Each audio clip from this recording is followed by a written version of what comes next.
Welcome to Behind the Bower. This is Susan Martin, Executive Director of Bower Center for the Arts, and I'll be your host for today's episode. On our podcast, we offer inspiring conversations, a fresh look at arts in our community, and provide spotlights on artists, performers, collaborative partners, educators, and organizations. We want to celebrate the universal expression of human experiences through arts, culture, and our community. As I mentioned on last week's podcast with Tony Henneman of Davis Publications, this month Bower Center is featuring the artwork of our youth in our community by hosting the annual Bedford County Public Schools Middle School Art Show, which was held last week, and the High School Invitational Art Show, which is available for the next 2 weeks. Our podcasts this month have been featuring guests who have shared their thoughts on the importance of art in the schools, art in the lives of our youth, and their involvement in empowering our youth to explore their creativity. So today I'm very excited to be joined by 3 of Bedford County Public Schools art educators. We have Bobby Daniels from Stanton River High School, Marie Levine from Stanton River Middle School, and Melissa Friedewald from Liberty High School. So good morning to everyone. Good morning. Good morning. Morning. Thank you for joining us this morning. I'm very excited to have a full house this morning for the podcast. We keep it pretty simple and conversational, so anytime you want to chime in on any discussion that we might be having, please feel free to do so. But to kind of get the ball rolling, I like to start by having each of you share with our listeners a little bit about yourselves. You can tell us your name, what school you teach, and maybe what your biggest inspiration is or was. So Marie, we'll go to my left and start with you. Okay. Yes, I'm Marie Levine, and I am the middle school art teacher at Stanton River. So I teach 6th, 7th, and 8th grade. I've been at Stanton River for about 20 years. However, I've only been in the educational department for about 11. And I'm a mom of 4, and I have to say that it's my kiddos from home that are my biggest inspiration. They're always so motivating and creative and encouraging both professionally and personally. It's just so nice to be able to have that support from your home and family and transfer that on into education. Yeah, that's awesome. Bobby? All right. I'm Bobby Daniels. I teach 3D Art 1 and Art 1 at Stanton River High School. So I get all of the first year students, and then they move on to upper level art classes that are taught by another teacher, Mrs. Emily Wise. I would say that my biggest inspiration going into the field of education has been my mom. She has spent more than 30 years with Bedford County, and a lot of that has been with preschool, which I think she's just a saint for doing. I mean, I remember coming to her classroom after I got off early in high school, and I would sit and help her rub the backs of all her students to get them to fall asleep. And I'm just like, wow, how does she do this day in, day out? They're so high energy. They're so involved and little sponges. Like, she just loved it. So I try to take that with me when I go into the classroom. Now you're working with high schoolers, which Yes. the energy level is totally different. Absolutely. And I honestly prefer it. There you go. Melissa? I'm Melissa Friedewald, and I teach at Liberty High School. I am wrapping up my 17th year there. I am currently the only art teacher at Liberty High School, so I teach Art 1, Art 2, Art 3, Art 4, Art 5, Adaptive Art, and Digital Art. Wow. Yeah, it's a fun time. As far as inspiration goes, I really think that for me, the relationships that you form with your students is what keeps you going in a career that is very overwhelming and often underappreciated. So you get those kids who you just form this tight relationship with, and they have their other classes as well, but they're constantly seeking reasons to leave their other classes and come to your room and help you with anything and everything that you need help with. Those are my babies. Yeah, that's awesome. And isn't it great for those relationships? We get those relationships for many years, as opposed to one of the core teachers that only get to teach, one class 1 year. Right. We get them year after year after year. And those just that's amazing. Exactly. That's what I was talking about earlier, that right now, because of the way school was rearranged during the years following COVID, I was teaching 8th grade as well as 9th, 10th, 11th, and 12th. And so I have students who are currently in 11th grade who I'm, finishing 4 years of teaching. I get them for one more year. It's amazing. What are your all's thoughts? I know that art in the schools in I'm middle school and high school are electives, correct? Yeah. Correct. Yeah. So are you seeing more or less students that are still taking that opportunity to take art as an elective? Are you seeing they're conflicted because there are other classes that they have to take or want to take? Or, what are you seeing now with the students that, have to basically select art as one of their classes? In the middle school setting, they really don't have a choice. They're going to take Right. an elective, so that's always a great thing. But they're usually kind of paired off into either an ag technology path or the kind of the arts path, whether visual or performing. So I kind of wish they could do it all. Mm-hmm. I think that's just such a huge thing. I was talking to my band director and I said, so many of my art students are so musically talented and vice versa. It would be so great if they could just do it all, but Right. obviously not at this point. Right. At the high school level, what are your thoughts? So talking about students that want to do it all, I have one girl this year. Well, there's actually two students that I have this year. One of them takes my class, Art 1. She's also in choir, and she's in theater production. And I think she also is a theater intern for the 8th grade theater class. And she's just amazing. Yeah. And I see her some days, and she just looks like so worn down. And I'm like, oh, but you're doing it all, and you're doing amazing. And like, we love her for it. And there's another one who does choir. She's in my 3D Art 1 class. She's in Mrs. Wise's like Art 4 class. And she's also in theater. Right. And these kids are just so talented and multi-talented. And, seeing students like that come through the school system is really rewarding. Mm-hmm. Because like Melissa was saying, like those are the ones that make it worth it, Right. and you have those relationships with them and you can see them continue to further their skills and talents and possibly even go on to higher ed in an art field. Mm-hmm. Yeah. Do you see, I know you were talking about how you have had students now that are with you for 2, 3, and 4 years.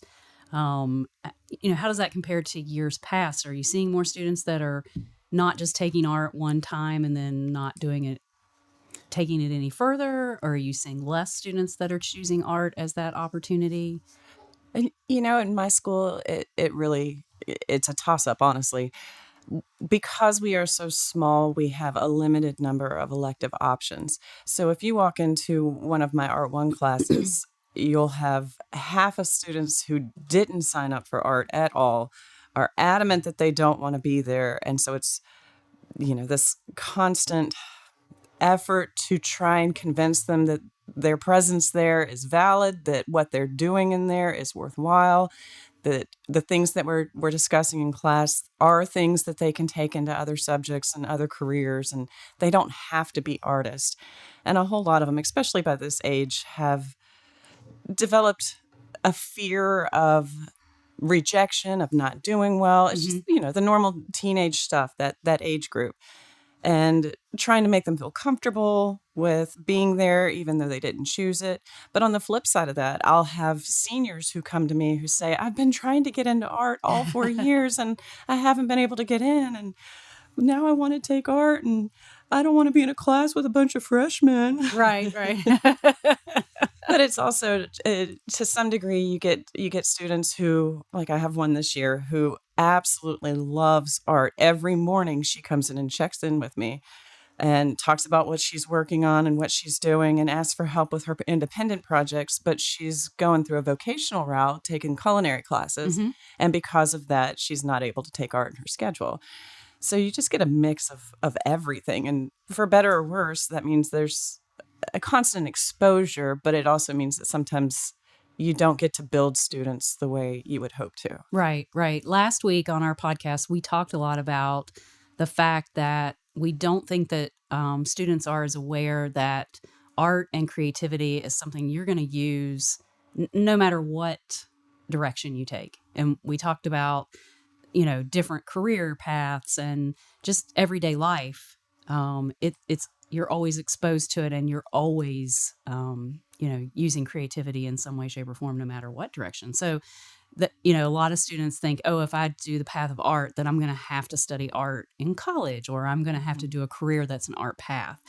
Interestingly, when you brought your students, Melissa, for the field trip at the end of the year to visit with our studio artists, I spoke with I spoke with all the students, but one young lady in particular, who was in your art class, said, she wasn't doing anything to do with art in her education. I think she was going a healthcare route or something to that. But she really understood, how that impacts her in her life and how that's going to have an impact on her no matter what direction she takes. Exactly. So I think that's important. Yeah, I don't think sometimes that we think about teaching art. We think about teaching creativity, but we also teach these habits, that you can't find in a textbook. When we teach them observing and envisioning and innovating and reflecting, and that is as important, if not more so, than the actual creating part of their art class. Yeah, that problem solving. That, in math class, there's a right and a wrong.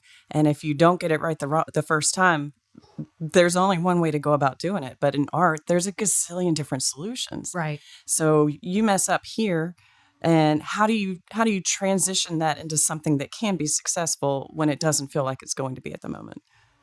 Yeah, that's amazing. We see that. I've mentioned this time and time again that the youth that come to the classes at the Bauer Center are just amazed that there is no right and wrong way to do art. And they love the fact that when they come in there, the sky's the limit. And, some of the kids will come in and I'll watch them or observe them that they want their work to look exactly like the artist or the instructor is showing them. But they keep reminding them that, they're just sharing techniques and, it's your work and you can take it in whatever direction you want to, that it doesn't have to look like everybody else's. Yeah, I've tried really hard to not give or to not give just one example of a project, but to give multiples, because I've noticed that students, if they see what you're presenting to them as an example, that's what they want theirs to look like. And I think it can be really overwhelming for some students to not have that correct answer product. They are designed and they've been told that there's always this one correct answer, but when you come to art, it can be like, oh gosh, Exactly. how do I know I'm doing the right thing if I don't know what the equation is Right. for the correct end product? So Interestingly, I see that more with my kids who are taking advanced classes than any other group. They want it to be exactly what it's supposed to be, and telling them there's not a supposed to be is daunting for them. And we're so product driven as opposed to process driven. And I think it's a challenge. I think that's one of our big things every day is this is all a process. And if you can learn to value everybody's or diverse different, solutions to that process or their product making their own way, that's huge for them. Absolutely. Yeah, I love that creative problem solving process. Like I'll tell kids, well, this is what you have, and you have a couple different ways that you could end up with what you want. What do you see as being the correct pathway to that? And them being like, oh, I have a choice. Like, oh, I have all these options. I get to decide. I'm like, yeah, you're figuring it out as you go. And I tell them all the time, and they hate me for it. I tell them, trust the process. Trust the process. And they're like, Miss Daniels, we're really tired of you saying that. I don't trust the process. I'm like, well, you need to. Yeah, I've definitely been working over the past couple years to make the research and planning before beginning the actual art making a much heavier part of the process, so that they're not just feeling limited by whatever example I've shown them. They're having to go and search online and see other options, see other techniques, see what other artists are doing, see how you can take your idea and build it into something that's more than what you had planned for it to be than just sitting down and making the thing because that's what the assignment is. Yeah. That's a lot of fun in it too. Like I love the brainstorming process. Yes. And they're like, "Why am I doing this? Why am I telling you the supplies I need and the colors I want to use and the materials?" And I'm like, "Well, it helps me get prepared to help you, but it also helps you have like a bit of an idea before sitting down and feeling overwhelmed by the entire project."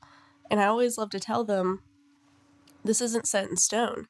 If you get to a point where, you're brainstorming, you wanted to do this, but now all of a sudden you're changing your mind, that's perfectly fine. That's part of it. And if you don't walk out of class exhausted from making decisions, then you haven't been doing enough problem solving. Let's take it a little in a different direction. Talk about a moment in each of your lives or career where art has made a difference, or a time that it has made you think, wow, this has made it, this is worth it. Oh my goodness. Art for me, I'm a working artist, so every day I work in my studio. There's lots of aha moments. There's always a love-hate relationship with whatever I'm creating. But it's the aha moments that I see with my students when,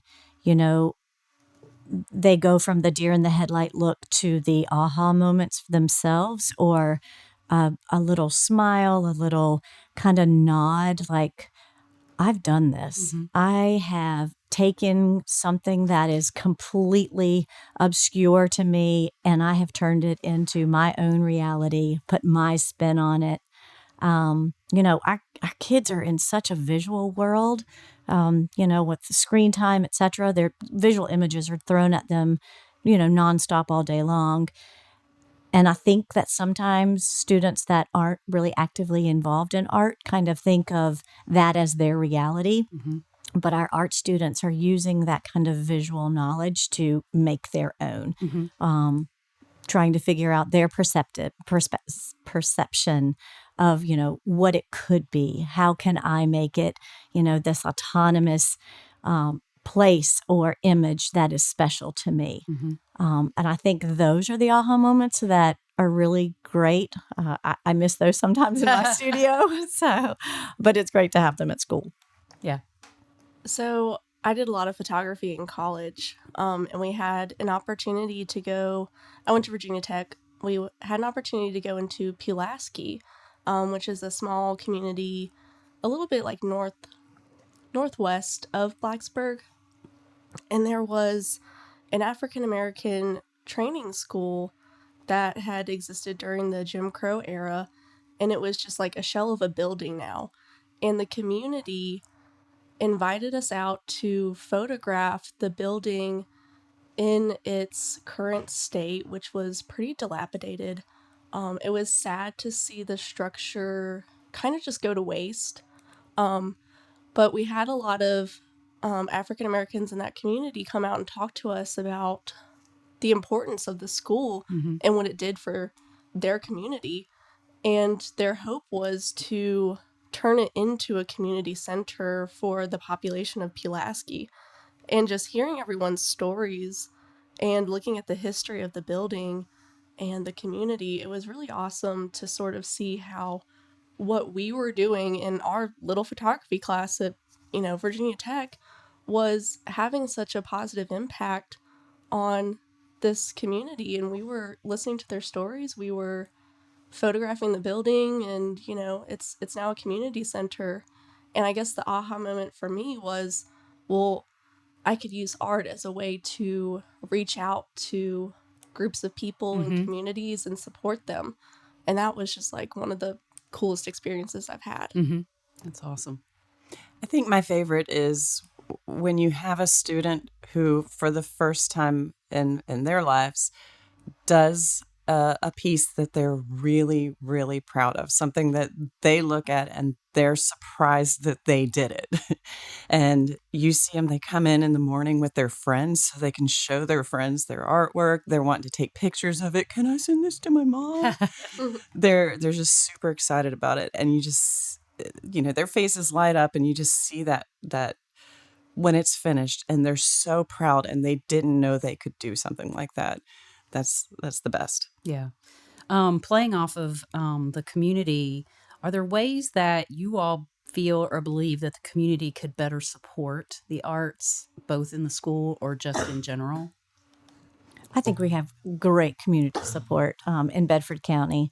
You know, the Bauer Center obviously is just a phenomenal avenue for our students to show work as well as, you know, take classes and get inspired. I know at the art show last week, my students wanted to go upstairs and see real studios. That was just one of their highlights. Um, so I love the banner program that we do. I love, you know, even Smith Mountain Lake Art Council. I think the best thing that the community can do is just be so supportive. You know, students love that external gratification and that to be able to show their work or to be able to be affirmed that they are making a difference and that they're accepted. That's a tough thing for a middle schooler to feel. But I think also just being open to supplies. I know I write grants through BCEA and the Bedford Area Arts or the Education Foundation. Even Donors Choose. Donations are so welcoming. Our favorite project is this recycle paintbrush project. So I'm always hitting up general contractors to send me their old paintbrushes or toilet paper rolls or, you know, cereal boxes. I think that, you know, sometimes we look at it as trash and students see it as an avenue to create treasures. So I know that my parent population at Stanton River has been very supportive and, you know, sending all of these things in. And I think, you know, as long as the community knows what we need, that they'll be supportive of it too. I think that's pretty important just for the community to come out in person, especially to our countywide art shows, show up, you know, enjoy walking around the Bauer Center and seeing what our students are working on. You know, they come to their reception, they see lots of people there, and that's really gratifying for them. And probably reinforces that, you know, they're doing something that is good. And also with the donations, I mean, I have parents donate the craziest things. They're like, could you use a 5-gallon bucket of white paint? Yeah. I'm like, I'll find a way to use it. Could you use all these leatherworking tools? Absolutely. Like, if you have something to donate, we love to see it.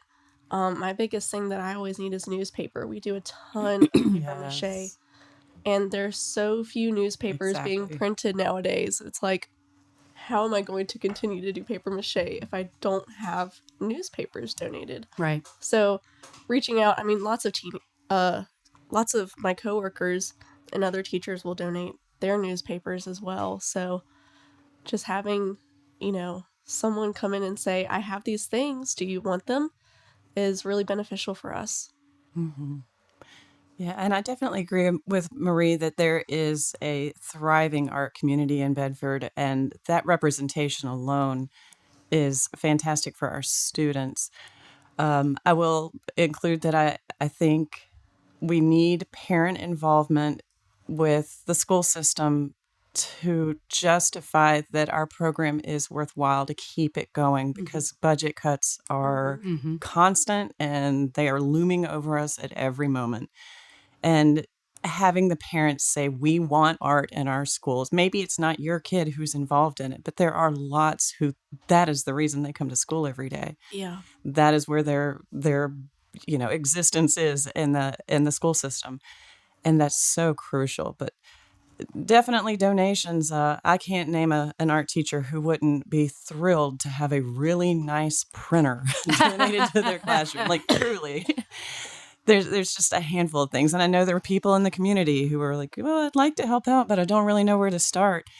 Contact your local art teacher. Yes, absolutely. Yeah. Or Bauer Center. We'll be happy to pass them on. We are the same way. Funding support continued, which helps us to make sure that everyone has access to the arts of every age. And then also donations of items to use as supplies. We get creative with everything, especially during summer camps when we are just looking for all kinds of opportunities. As we're wrapping up, for at least the two high school teachers, tell us a little bit about what visitors can see over the next 2 weeks. What's some of the art? That's going to be available in the show? I think the first thing they're going to see is this 8 feet tall giraffe. Oh my gosh. Which is amazing. It's amazing. so awesome. Yes. If nothing else, bring your family and get your picture made with the giraffe. Yes, because it is absolutely. amazing. So that's a funny story. I've been in contact with this parent, and I have their student in my 3D art class, and I just randomly got pictures one day sent to my email like, we're working on this almost life-size giraffe. Can you, do you have a way to support us? And I was like, sure, whatever supplies you need, like time in class, time outside of class for your child to work on this, just let me know. And so we had been calling the giraffe Bessie. And that's what, Love it. we had been referring to the giraffe as this entire time, like over a 2-month process. And the student would stay late, and I would help them work on the paper mache for the head. And then once the head was complete, she was doing a lot of the work herself on her own outside of school time in like her garage. And I never really thought that we could get that giraffe inside the building. I was like so worried. I'm like, the Bauer Center, they're going to be like, Bobby, what are you doing? Why are you bringing this huge giraffe into our building? Like, how could you possibly think that this was okay? Yeah. And I was like, No, it's amazing. it is really, It's really actually the second giraffe since I've been at the Bauer Center that we've Yeah. had in an exhibit.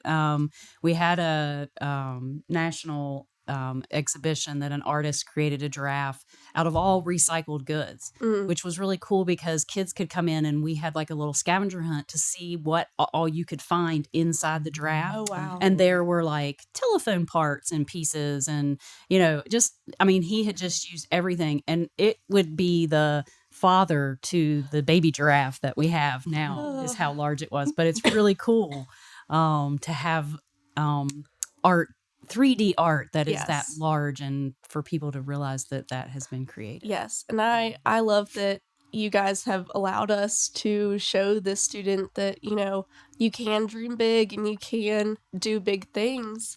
But I mean, besides that, we have a ton of wonderful art. Absolutely. We have a huge presentation of mixed media art this year, which I don't think we had last year. And monochromatic, like graphite drawings. It's are really big amazing. this year. Myself and two other artists that have studios there were looking at the exhibit just this morning, and the monochromatic art. Oh, yeah. Yeah. Yes. Every year after the awards ceremony, I just hear over and over and over that people are just blown away with how talented our students are. I don't think they go into a high school level art show expecting to see such professional work. But as a teacher, it's almost like it's a whole different perspective, because for me, when I walk in, I see growth. I see artwork by this one particular student and how they've grown over the years in the program. And to me, that's the exciting part, is just seeing their work on display and knowing how hard they've worked to get it there. And I always go and photograph it for my middle schoolers, and they're like, wait a minute, we can do this next can year. continue to do this. This is where we're going on this whole path. Yep, Well, this I is have to good. say the middle school show was just as amazing. So, and folks that came in to see it, I mean, when they see the work, and I mean, honestly, all of the art shows, elementary all the way up, the talent that we have in the youth in this community and the work that they do, it's just been amazing. And They're I can't tell you how important it is to come out and support these young artists. I want to thank you all for your participation today and the impact that you are having on the lives of the youth in our community. It's just amazing. Some closing reminders: the Bedford County Public Schools High School Art Invitational actually opens today. And it runs through Saturday, April the 27th. Our open hours for visiting the exhibits, gallery admission is free. Tuesday, Wednesday, Thursday, and Saturday, 11 to 3, and Fridays, 11 to 5. So please stop by. The art, as we just talked about, is truly amazing, and the variety of art that different mediums is also wonderful. The reception, the awards reception for the high school invitational will take place on Friday, April 26th from 5 to 6:30. The awards will be given at 6 o'clock. If anybody would like, it's open to the public and light refreshments are served. So please come by and take a look at their work. Our summer camps are open and currently registering. Those will take place in June and July for ages 6 through 15. We have 5 different summer camps with different themes, and all different types of art will be created during those camps, and they will be doing some community art projects and working together collaboratively. So it's really a fun week, and scholarships are available for those. And our next concert is in June, on Saturday, June 1st, and it is Sam Wheelock. He is actually an Appalachian folk singer and storyteller. So I think that's going to be an amazing production in itself. It's a one-man show, and tickets are on sale through our website or lynchburgtickets.com. So be sure to check out our website, bowercenter.org. That's where we keep all the up-to-date information regarding our classes and workshops for youth and adults, our full concert and performance series, our future exhibits, and much more is available on our website. So we hope that you'll check that out. So once again, thank you, ladies, for joining me this morning. Thank you so much. And I look forward to speaking with you again soon. Thanks for listening, and we hope you'll join us next week on Behind the Bower.